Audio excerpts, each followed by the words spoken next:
আজকে আমার ভিডিওটা কিছু অকামলাদের জন্য যারা শ্বশুরবাড়িতে যেয়ে বলে আমি কিছুই পারি না, রান্না-বাড়া করতে পারি না, শুধু খেতে পারি আর ঝগড়া করতে পারি।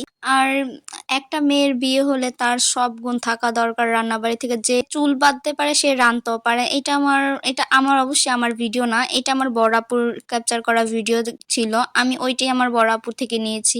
আমার বড় আপু মাশাআল্লাহ এত সুন্দর করে রান্না করতে পারে আমি জানতাম না। যাই হোক আমার বড় আপুর হাতের রান্না অনেক, অনেক মজা। আর এখানে আমার বড় আপু রাতের বেলা গরুর মাংস রাঁধতাছে। আমার দুলাভাইয়ের খেতে মন চাইতেছে তার জন্য। আর এখানে আমার বড় আপুর রান্নার স্টাইল দেখে তো আমি অবাক। এখানে আমার বড় আপু এত সুন্দর করে রান্না করে কিভাবে আমি সেটাই বুঝতে পারছি না।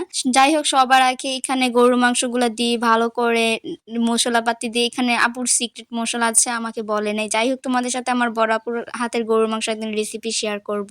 সবার আগে প্রথমে এখানে আমার বড় আপু আদা ছেঁচে এখানে ব্যবহার করে, আদা রসুন ব্যবহার করে না। যাই হোক করে ঠিকই অল্প পরিমাণ করে। আর এটা হলো যারা অকামলা তাদের জন্য এই ভিডিওটা। যারা রান্না করতে পারো না তারা রেসিপি দেখে রান্না করে শিখে নেবে। যাই হোক সবাইকে আল্লাহ হাফেজ। ভিডিওটা কেমন হয়েছে সবাই জানাবে। সবাইকে আল্লাহ হাফেজ।